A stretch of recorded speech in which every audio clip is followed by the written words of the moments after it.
नमस्कार, आप देख रहे हैं न्यूज़ पीआर। रिया सिन्हा आपके साथ है। आज 16 सितंबर है और इस वीडियो में चर्चा करेंगे देश दुनिया से प्रकाशित होने वाली समाचार पत्रों का, वैसी खबरों का जिनका सीधा संबंध आपसे और हमसे है। सबसे पहली खबर हमने जनसत्ता के राष्ट्रीय संस्करण से उठाया है। इसमें लिखा है कि दूरसंचार क्षेत्र में 100% प्रत्यक्ष विदेशी निवेश। केंद्रीय मंत्रिमंडल ने किया ऐलान। केंद्रीय मंत्रिमंडल ने दूरसंचार क्षेत्र में बड़े सुधारों की घोषणा की है। इसके तहत संचार क्षेत्र के लिए राहत पैकेज को मंजूरी देने के साथ स्वतः मंजूर मार्ग से 100% प्रत्यक्ष विदेशी निवेश यानी कि एफडीआई की अनुमति दे दी गई है। सुप्रीम कोर्ट ने केंद्र से जताई नाराजगी, कहा मनमाने तरीके से की जा रही न्यायाधिकरणों से नियुक्तियां। सुप्रीम कोर्ट ने बुधवार को न्यायाधिकरणों में नियुक्ति के मामले में अदालत की सिफारिशों में से मनमाने तरीके से चयन करने के लिए केंद्र की कड़ी आलोचना की है। साथ ही देश भर के न्यायाधिकरणों के खाली पदों को अभी भी नहीं भरने पर गहरी नाराजगी जताई है। सर्वोच्च अदालत ने नाराजगी भरे अंदाज में कहा, जिस तरीके से कुछ न्यायाधिकरणों से नियुक्ति की गई है उससे साफ संकेत मिलता है चयन मनमाने तरीके से किया जाता है। इंजीनियरिंग प्रवेश परीक्षा का परिणाम जारी, 18 को मिला प्रथम स्थान। राष्ट्रीय परीक्षा एजेंसी एनटीए ने बुधवार को इंजीनियरिंग के स्नातक पाठ्यक्रमों के दाखिले के लिए आयोजित होने वाली संयुक्त प्रवेश परीक्षा जेईई मेंस के चौथे संस्करण के परिणाम जारी कर दिए हैं। इस परीक्षा में 18 परीक्षार्थियों ने प्रथम स्थान हासिल किया है और इस साल जेईई मुख्य का आयोजन 4 संस्करणों में हुआ था, जिनमें से 3 का परिणाम पहले ही जारी कर दिया जा चुका है। आयकर अधिकारियों के सोनू सूद से जुड़े परिसरों पर छापे।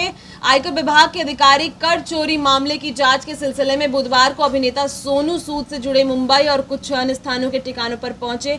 आधिकारिक सूत्रों ने यह जानकारी दी। उन्होंने बताया कि जांच की यह कार्रवाई मुंबई और लखनऊ के कम से कम आधा दर्जन ठिकानों पर की गई। अभी तक स्पष्ट नहीं है कि क्या आयकर विभाग के अधिकारी सूद के आवास पर भी पहुंचे हैं। सूत्रों ने बताया कि संपत्ति की खरीद आयकर विभाग की नजर में है। मालूम है कि अभिनेता सूद ने पिछले साल कोविड-19 की वजह से लागू राष्ट्रव्यापी पूर्णबंदी में प्रवासी कामगारों को उनके घर पहुंचाने में मदद कर राष्ट्रीय चर्चा में आए थे। संदिग्ध आतंकी शेख का डी कंपनी से संबंध था। महाराष्ट्र के आतंकवादी रोधी दस्ते एटीएस बुधवार को दावा किया कि दिल्ली पुलिस द्वारा गिरफ्तार किए गए संदिग्ध आतंकवादी जान मोहम्मद शेख के करीब 20 साल पहले डी कंपनी के साथ संबंध थे।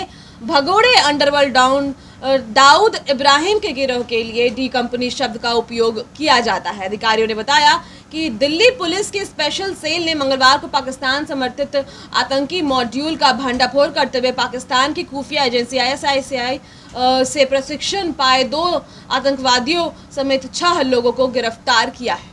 उप प्रधानमंत्री मुल्ला बरदार और हक्कानी के समर्थक आपस में भिड़े। अमेरिका के खिलाफ जीत के श्रेय को लेकर बहस। तालिबान की अंतरिम सरकार में फूट। अफगानिस्तान में तालिबान सरकार की स्थापना के कुछ ही दिनों के भीतर उसमें फूट की खबरें सामने आ रही है।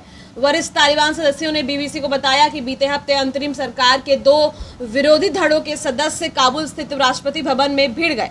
अमेरिका के खिलाफ जीत में किसका योगदान ज्यादा था, यह सवाल बहस का केंद्र था।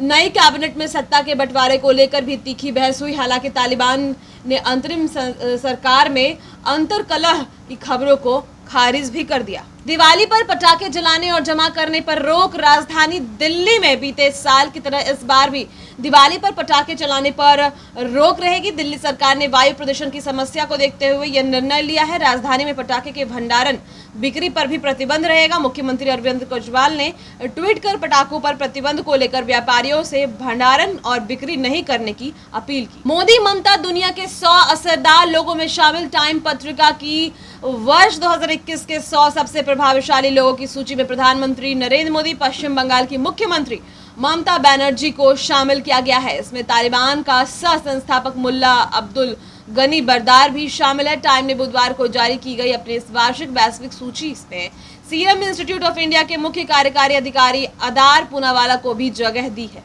पंचायत चुनाव तीसरे चरण के लिए नामांकन आज से। बिहार में पंचायत चुनाव के तीसरे चरण को लेकर 35 जिलों के 50 प्रखंडों में नामांकन पत्र दाखिल करने की प्रक्रिया गुरुवार से शुरू होगी। सभी संबंधित जिलों के जिला निर्वाचन पदाधिकारी सह जिलाधिकारी ने बुधवार को अधिसूचना जारी की है तीसरे चरण में पंचायत सदस्य, मुखिया पंचायत समिति सदस्य, जिला परिषद सदस्य, सरपंच एवं पंच के पदों के लिए चुनाव होगा। चुनाव ईवीएम एवं बैलेट पेपर व वॉक्स दोनों माध्यमों से होंगे। नामांकन पत्र ऑफलाइन व ऑनलाइन दोनों माध्यमों से दाखिल किए जा सकेंगे। दर्दनाक हादसा, बस से भिड़ंत में कार सवार पटना के 5 जिंदा जले। रामगढ़ बोकारो मार्ग पर चितरपुर मुरुबंदा पुल के समीप बुधवार की सुबह करीब 8:15 बजे कार और बस की आमने सामने जोरदार टक्कर हो गई। टक्कर इतनी भयंकर थी कि आगे से आधी कार बस के नीचे घुस गई थी।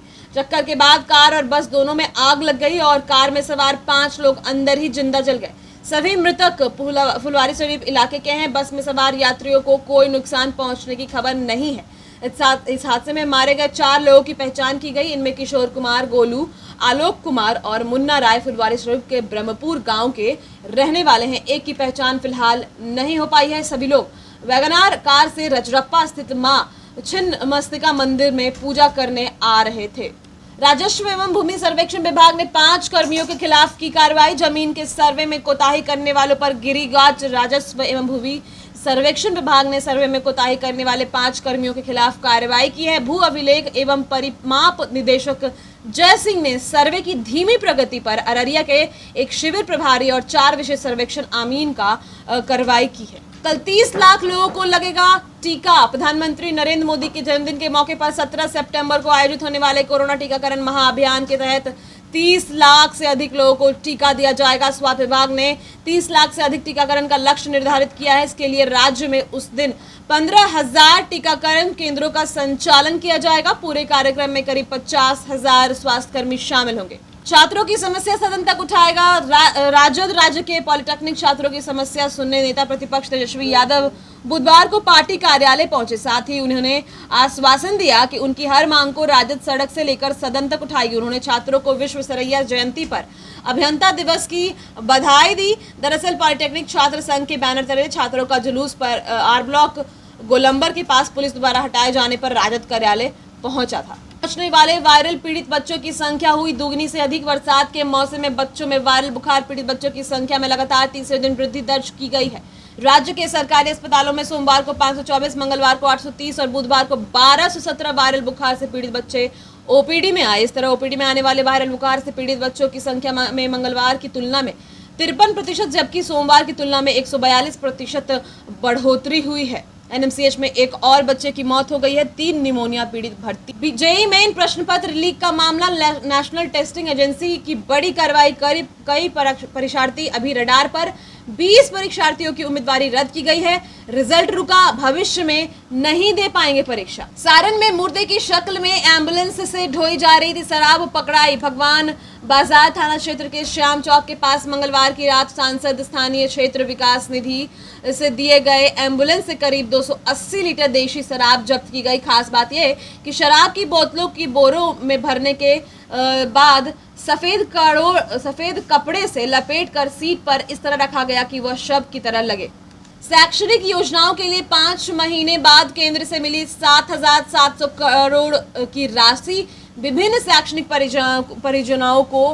परियोजनाओं को लेकर टारगेट तय। केंद्र ने वित्तीय वर्ष 2021-22 के शुरू होने के 5 माह बाद बिहार में केंद्रीय शिक्षा योजनाओं के संचालन के लिए 7,700 करोड़ रुपए मंजूर किए हैं। केंद्र ने राशि देने की कवायद भी शुरू कर दी है। बिहार में महिलाओं से संबंधित अपराध मामले में आई है कमी। कोरोना काल में भी बिहार में अपराध अधिक हुए। राष्ट्रीय अपराध रिकॉर्ड ब्यूरो के 2020 के ताजा आंकड़ों के मुताबिक 2020 में बिहार में 3,195 लोगों की हत्याएं हुई है। बिहार इस मामले में दूसरे नंबर पर रहा। पहले नंबर पर यूपी में 3,939 हत्या रिकॉर्ड हुई है। तमाम अखबारों से आज के लिए बस इतना ही। और भी खबरों के लिए न्यूज़ पीआर के साथ आप दिन भर बने रहें। बहुत बहुत शुक्रिया।